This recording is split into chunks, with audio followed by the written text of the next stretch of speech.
Shalom, selamat pagi Bapak Ibu Saudara.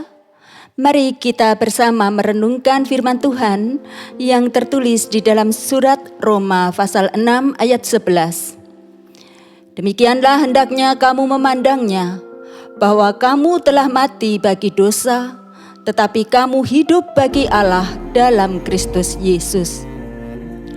Bapak Ibu Saudara yang terkasih, ketika melihat seseorang yang berambut putih, teman saya berseloroh katanya, "Wah, dia sudah meninggalkan dunia hitam."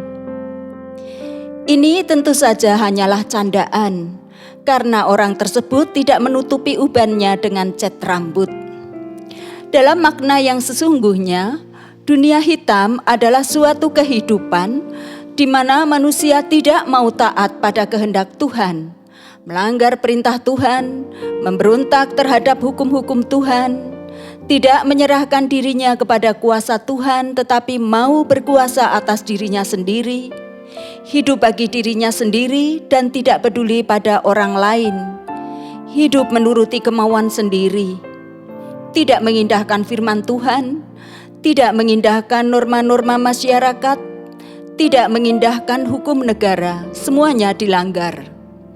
Orang seperti itulah yang disebut orang yang hidup di dunia hitam, orang yang hidup dalam dosa, hidup bagi dosa.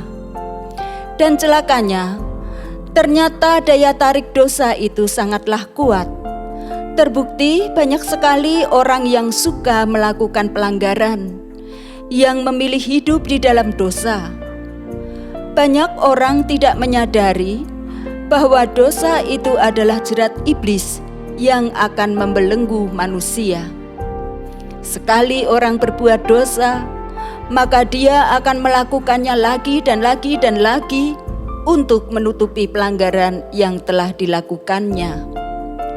Sungguh kasihan orang yang telah terjerat oleh dosa, karena hukuman dosa adalah maut. Sementara dosa akan terus membelenggunya, sehingga manusia tidak bisa melepaskan dirinya sendiri. Manusia yang terbelenggu oleh dosa mutlak membutuhkan pertolongan orang lain yang bebas, tidak terbelenggu oleh dosa. Namun tidak ada seorang pun. Semua orang telah terbelenggu oleh dosa. Untuk itulah maka Tuhan berinisiatif menjadi pembebas manusia. Maka Tuhan menjelma menjadi manusia di dalam diri Yesus Kristus, supaya bisa menjadi penyelamat manusia untuk membebaskan manusia dari hukuman maut itu. Ia merendahkan dirinya serendah-rendahnya bagaikan manusia berdosa. Ia mencurahkan darahnya untuk menghapus dosa manusia. Ia mengorbankan nyawanya demi menebus nyawa manusia dari kuasa iblis, si dosa. Berbahagialah setiap orang yang mau percaya, yang mau menerima Yesus Kristus sebagai juru selamatnya. Sebab siapa yang percaya dan menerima Yesus sebagai Tuhannya, pasti diselamatkan.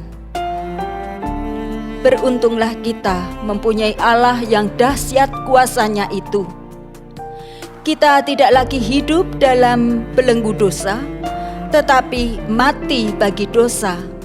Dan sekarang kita hidup di dalam Yesus Kristus, Sang Juru Selamat, hidup bagi Allah. Sebab itu, janganlah lagi kita menoleh kepada dosa, sebab dosa masih mengharapkan kita kembali kepadanya. Iblis masih terus mengincar, membujuk, merayu, menarik kita untuk kembali hidup bagi dirinya. Ingatlah bahwa maut adalah upah dosa. Jangan lagi hidup dalam dosa. Sekarang hiduplah bagi Sang Juru Selamat kita. Hiduplah bagi Allah penyelamat kita. Hidup memuliakan Tuhan Allah kita. Hiduplah di dalam Tuhan kita Yesus Kristus, penebus dosa kita. Amin. Demikianlah renungan pagi ini. Salam semangat Omah Sate Pade Klamut. Mari kita berdoa. Bapa Sorgawi, Bapa yang kami kenal dan kami sembah di dalam Juru Selamat kami, Tuhan Yesus Kristus. Sungguh kami bersyukur mempunyai Allah yang dahsyat seperti Engkau. Tak henti-hentinya kami ingin selalu mengucap syukur oleh sebab anugerah keselamatan yang Engkau berikan bagi kami. Kami mohon Engkau pun berkenan terus menolong kami, agar kami tidak terjerat lagi oleh si dosa ya Bapa. Sebab seringkali kami ini lemah terhadap daya tarik serta bujuk rayu si dosa. Kuatkanlah iman kami ya Bapa, agar Engkau selalu mendapati kami dalam keadaan setia kepadamu. Roh Kudus kiranya melingkupi kami, membentengi kami dari dosa. Terima kasih Bapa, dalam nama Tuhan Yesus kami berdoa. Amin.